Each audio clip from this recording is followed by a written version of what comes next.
Pada video kali ini, saya akan memberikan tips bagi teman-teman pemula untuk mendapatkan subscriber dan jam tayang yang konsisten dan tumbuh. Lalu bahkan bisa mencapai syarat monetisasi hanya dalam waktu 1-2 bulan saja, paling lama.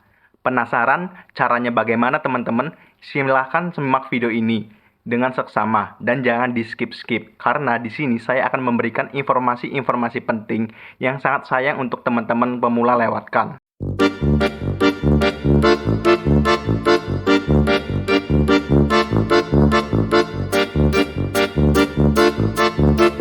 Hai teman-teman semua, kembali lagi bersama channel tutorial cari uang di internet. Tempatnya informasi dan tips mengenai mencari uang hanya dengan bermodal internet. Pada video kali ini, pertama-tama saya ingin ucapkan kepada teman-teman semua yang sudah mensupport channel YouTube saya yang baru berusia 1 bulan saja. Namun bagi saya perkembangannya sangat luar biasa, di luar dugaan saya teman-teman. Saya sangat terbuka bagi teman-teman yang ingin memberikan kritik dan saran untuk membuat channel saya lebih berkembang dan sama-sama saling membangun di antara kita. Oke, langsung saja ke inti pembahasannya. Gimana sih cara agar teman-teman pemula dapat secepatnya monetisasi dan mulai berpenghasilan dari YouTube?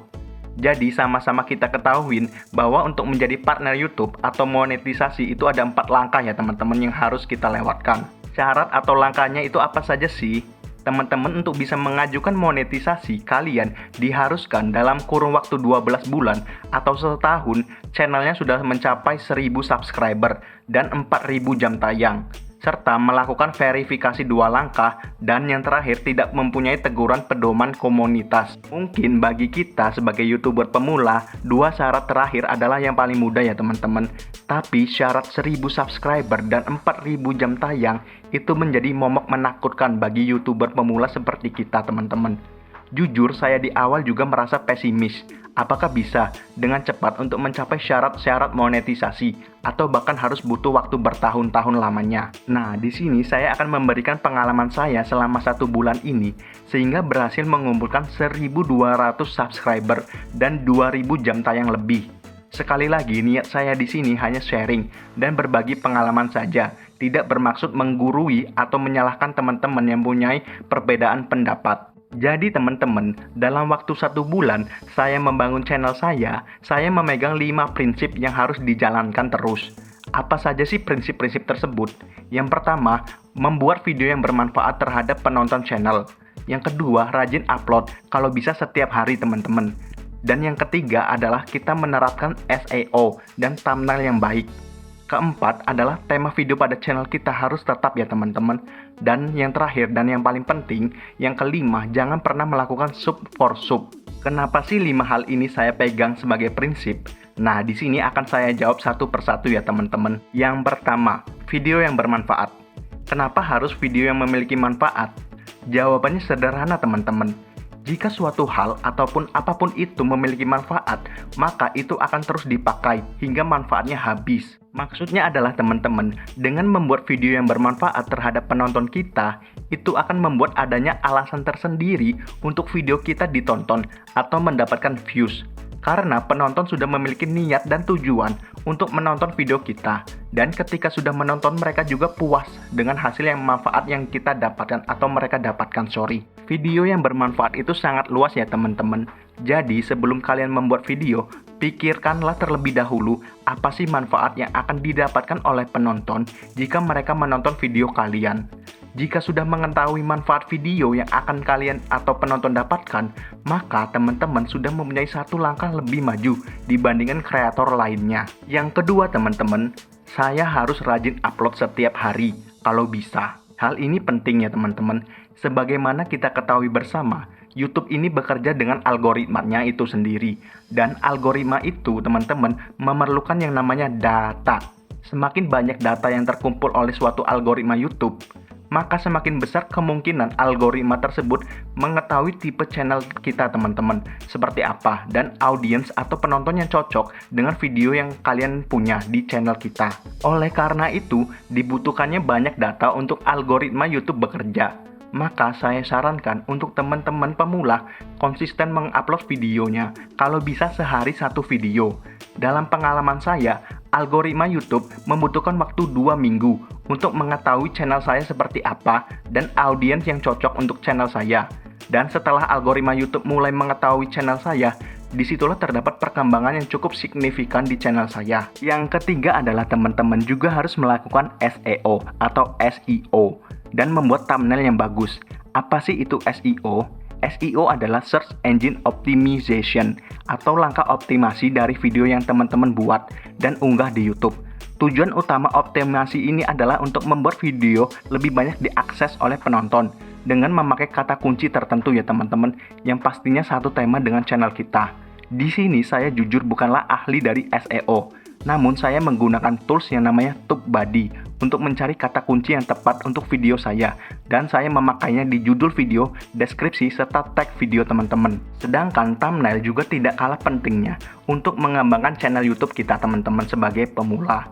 Karena untuk algoritma YouTube bekerja itu sendiri, kan seperti yang saya sudah bilang tadi, memerlukan yang namanya data. Namun untuk video dari channel teman-teman itu mulai direkomendasikan oleh YouTube, ada juga syarat lainnya setelah saya perhatikan, yakni CTR video dan retensi video teman-teman namanya. Apa sih CTR dan retensi video?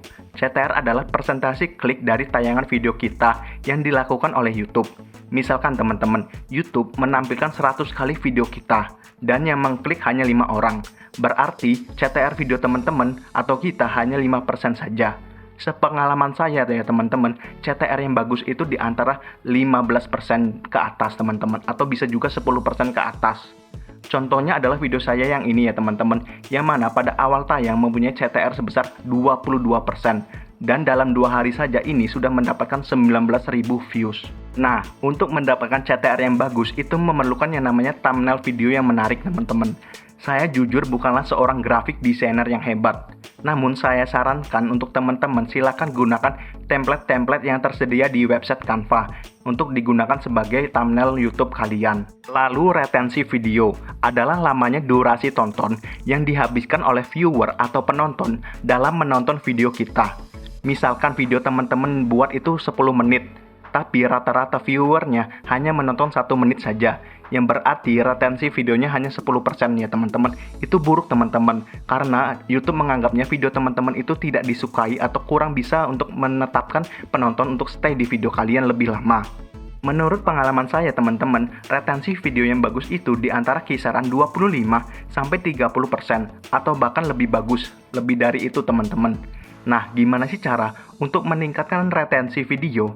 Kembali lagi ke awal teman-teman, yakni video kalian harus bermanfaat sehingga penonton merasa betah menonton video kalian. Yang keempat adalah channel teman-teman itu harus tetap berpegang pada satu tema. Kenapa pemula saya sarankan untuk berpegang pada satu tema saja? Karena balik lagi ke algoritma YouTube dan audiens kita sebagai pemula, itu belum besar ya teman-teman. Apa sih hubungan tema dengan algoritma? Apakah saya cuma mencocok-cocokkan saja? Ini jawabannya teman-teman. Kita sebagai YouTuber kecil atau pemula itu masih dalam tahapan pengenalan terhadap algoritma. Sehingga jangan bebankan algoritma YouTube dengan data-data yang tidak sama setiap harinya. Ini hanya akan memperlambat kerja algoritma YouTube itu sendiri terhadap channel kalian. Contohnya seperti ini teman-teman. Misalkan, kalian pada awalnya mengupload 10 video yang bertemakan memasak. Tiba-tiba kalian mengupload 5 video dengan tema sepak bola. Itu akan mengacaukan algoritma kita sebagai YouTuber kecil, karena algoritma sudah membaca dan mulai mengenali penonton kita adalah yang suka dengan tema memasak. Tiba-tiba kita upload 5 video selanjutnya, penonton dengan tema memasak sudah tidak menonton video channel teman-teman yang dibaca algoritma sebagai channel memasak, sehingga itu akan mengacaukan channel kalian teman-teman. Dan saya sarankan makanya untuk berpegang teguh pada satu tema saja terlebih dahulu. Dan yang terakhir adalah saya tidak akan pernah mau untuk melakukan yang namanya sub for sub teman-teman. Maaf jika ini berbeda dengan paham atau prinsip kalian. Tetapi saya tetap dan tidak menyarankan untuk melakukan sub for sub. Baik itu dengan cara mengakalinya 3 menit atau 131 yang saat ini sedang trending. Saya tidak menyarankan. Sekali lagi teman-teman, di sini saya tidak bermaksud menggurui, tetapi inilah menurut pengalaman saya dan pengetahuan saya teman-teman. Karena sub for sub itu akan menjadi bumerang bagi channel kalian sendiri.